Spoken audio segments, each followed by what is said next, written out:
Now that Eddie Hearn is the voice of reason between Cannoli and Triple G, now that he kind of basically co-promotes Cannoli now, and also co-promotes Golovkin over there on DAZN, he's become the voice of reason. And after 3 years of DAZN existing, because DAZN came into the game December of 2017, 2018, 2019, here we are 2020. 3 years. I guess now Eddie Hearn has finally done his due diligence, finally doing some work. And now he's talking about that he's trying to make a Demetrius Andrade versus Triple G fight in 2021. What took him so long though? Really and truly, the man Andrade has been a world champ over there on DAZN with his WBO strap when he beat Walter Katanduku in his first fight over there on DAZN. So what took Eddie Hearn so long to realize that this is a fight we've been clamoring for? Oh yeah, I know what it is. It's because now he got Cannoli as he's now co-promoting Cannoli over there on DAZN, right? Cannoli has recently said that if Triple G wants that fight, he's going to have to come up to 168. Triple G's been comfortable at 160 his whole career, no shame in his game. I ain't never one of them type of fighters to say move up, blah, blah, blah. One of my favorite fighters of all time, Marvin Hagler, he never moved up, stayed at 160 his whole career, didn't go up to no 175. And look, he's just he's a martyr, all-time great. And Triple G is not an all-time great. He ain't no Marvin Hagler type of status. But at the end of the day, if there's fighters for him to fight at his weight class, he's never been undisputed, never been a lineal champ. Then I guess there's incentive to stay at 160 and try and make some good fights. But now his hand is being forced, you know what I mean? His hand is being forced by Cannoli. Cannoli calling the shots over there, and the man Eddie Hearn is helping the man Cannoli maneuver. You know what I mean? Now, I had a feeling Cannoli's not coming back down to 160. What for? Do I want to see him come down to 160? Look, I want him to fight at this best optimal weight. That's at best optimal weight class. That's where I want to see him at. If it means coming down to 160 and he's going to be weight drained and he ain't going to be the same fighter he usually is, then I don't want no parts of that. You know what I mean? Should the man Triple G move up? If Triple G wants that legacy W, which he does not have on Cannoli, then he's going to have to do what he has to do and move up to 168. You know what I'm saying? Cannoli calls the shots. Cannoli makes more paper than he do. You know what I mean? So he has no choice but to move up to 168 if him and Jonathan Banks want any parts of the man Cannoli. You know what I'm saying? Yeah. But I guess them fellas Triple G is not so much interested in moving to 168. He's comfortable at 160. Guess he can make the weight still safe and easy at this stage of his career. That's great. Well, Bubo Andrade is a fight to make. And it's a damn shame that now that the man Eddie Hearn is on Cannoli's side, now that Cannoli's no longer with the Golden Boy, that now maybe he sat down with the man Triple G, sat down with him and told him, look, man, you're going to have to move up to 168 to face this guy, Cannoli. If you ain't trying to do that, you got to fight these guys we have over here at 160, like Demetrius Andrade. Triple G's holding on to an IBF strap.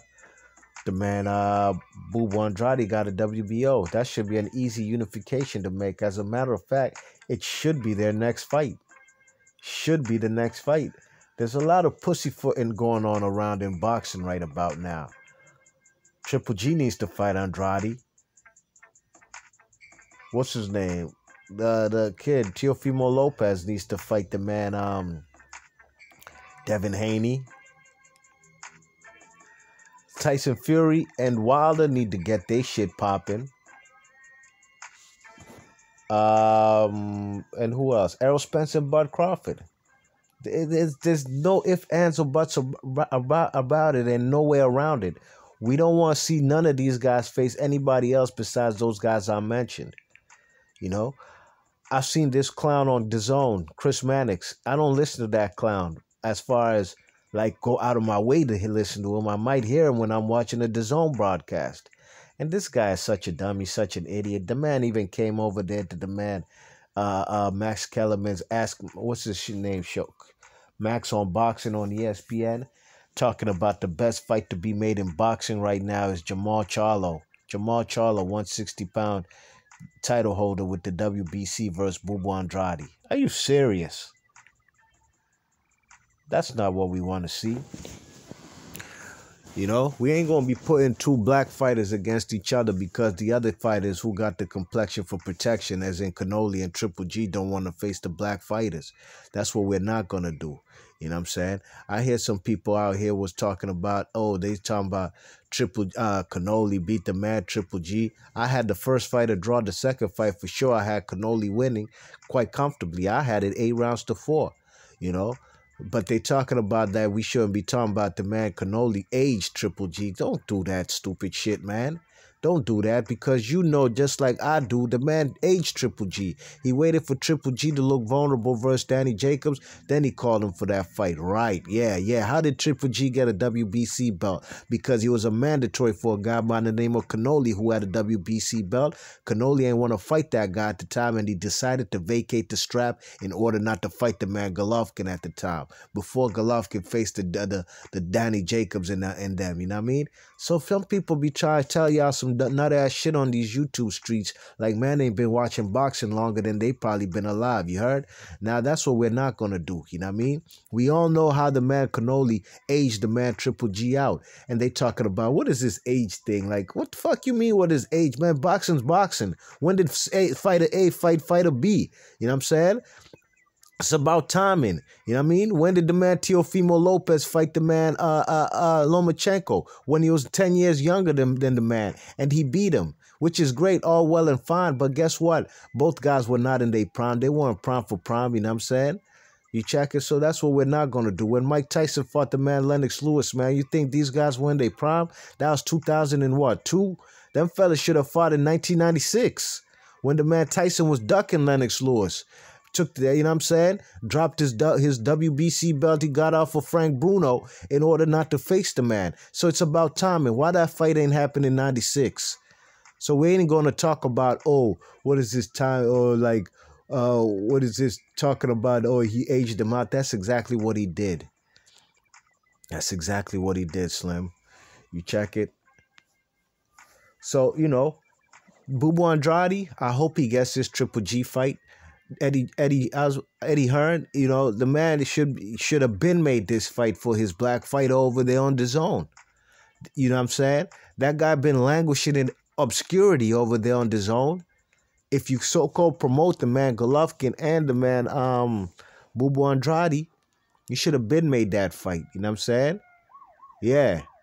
And I can guarantee you this: Bubu Andrade will come up to 168 to fight the man Cannoli. You got to make that fight happen too. You know what I'm saying? We tired of seeing this man Cannoli fighting these type of European fighters, the Callum Smiths of the world.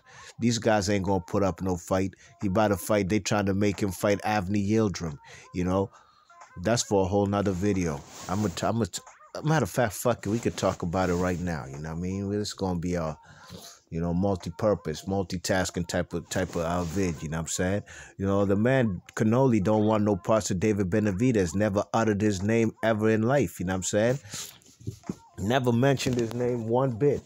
As soon as the man gets stripped for that WBC belt, now the man is ready to fight Avni Yildirim, you know what I mean? Avni Yildirim is being given a raw deal, you know what I'm saying? Avni Yildirim should have been fighting the man David Benavidez. You know what I'm saying? I'm about to look at the rankings right now, y'all. I'm about to look at the rankings right now. Hold tight. And we're going to see who's number one. And I think I did this before. I might have slipped my mind at with the WBC at 168 pounds. You know, why does Cannoli, who holds a title, WBA title, how does he become a mandatory to get to fight for a vacant strap? You know what I mean? The WBC is being selective with their Mexican prejudice. You know what I mean? They are. They're being selective. You check it. I guess the man David Benavidez is not as valuable of a commodity or an asset as cannoli is. You know what I'm saying?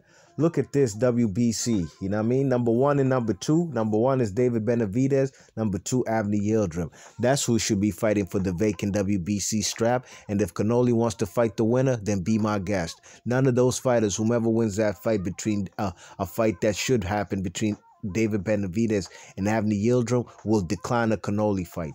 But Cannoli never mentions the man David Benavidez when he was the WBC champ. As a matter of fact, he has some kind of loophole. Cannoli talking about he ain't fighting no Mexican fighters. You know what I'm saying? But he'll fight these Euros, these upright European fighters, the British fighters, Callum Smith, Rocky Feldon, Sergey Kovalev from Russia, Billy Joe Saunders, VTC, you know what I mean? You check it. He did the same thing with Bubu Andrade at 154 pounds. When Bubu Andrade was the WBO champion, Cannoli was his mandatory. Cannoli ain't want no parts of him.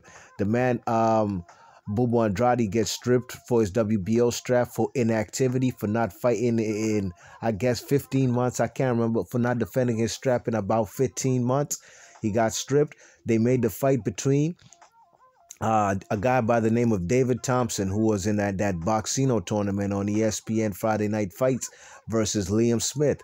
And guess what? None of those guys should have even, it should have been Liam Smith versus Austin Trout. Till this day, Austin Trout is in litigation with the WBO, suing them mofos because they just took his name up out of the rankings out of nowhere, because he's affiliated with the PBC. You know, you guys out there who always talk about the PBC don't recognize, or the WBO, blah, blah, blah. Why comes you guys never mention that the WBO is the one who started the BS? Why they took the man Austin Trout out the rankings? Austin Trout's a good dude. He ain't never hurt nobody. He ain't never cussed nobody out. He's a perfect gentleman. Why they took him out the rankings, you know what I mean? And put John Thompson. That guy, John Thompson, was a nobody till this day. You saw how Liam Smith handled him. He beat the shit out that guy because that guy was not on a world title caliber type of level. He wasn't on no world-class type of level. So Liam Smith got the title. That's when Cannoli stepped up to the plate and said he wants to fight the man Liam Smith. Why he didn't have the same energy for the man Bubu Andrade? You know what I mean? So Eddie Hearn, man, you gotta do the right thing for the man Bubu Andrade. He's faced a whole lot of injustices in this boxing game. You know what I'm saying? Chris Mannix need to shut the fuck up. Ain't nobody talking about Jamal Charlo versus Bubu Andrade. We want to see Jamal Charlo versus Cannoli or Triple G, and vice versa for Andrade. You know what I mean? Versus Cannoli or Triple G. If Andrade and Jamal Charlo can get past these guys, then they can fight each other. You check it? But that's what Chris Maddox, even Max Kellerman laughed at him like, come on, Bubu Andrade and Jamal Charlo's a bigger fight than Bud Crawford versus, what's his name? Bud Crawford versus Errol Spence. And Chris Maddox tried to sit there with a straight face and say, yeah. Max Kellerman ain't believe him. He laughed at him and he said, maybe you'll change your mind by the time we end this show. You know what I mean? So yeah, man, Andrade, I think is, you know, he's due for these big time fights, man, and these guys need to stop swerving him, you know, and that's why Cannoli could never be on my pound for pound list, because he doesn't fight a certain caliber type of fighter. If he don't want to fight black fighters or good slick fighters who have slick movement and the slick fighters, then how could he be pound for pound? Pound for pound means you beat any style of boxing, you know what I mean? Sluggers, brawlers, in boxers, out boxers. You know what I'm saying? And Cannoli has shown he can make them type of adjustments, you know what I mean? And that's why he's staying clear away from the Bubu Andrades of the world. David Benavidez is, you know what I mean? And hopefully we get to see these type of fights. But Eddie Hearn, Triple G has nowhere to turn now, you know what I mean? You know, I'm sure, you know, he's being advised, look, man, you got nowhere to go unless you want to go to 168. And we all know that Triple G ain't never, ever, ever going to step up out of his comfort zone. That's what he's not going to do. He'll bring smaller fighters up to 160 pounds, but he ain't stepping out of his comfort zone.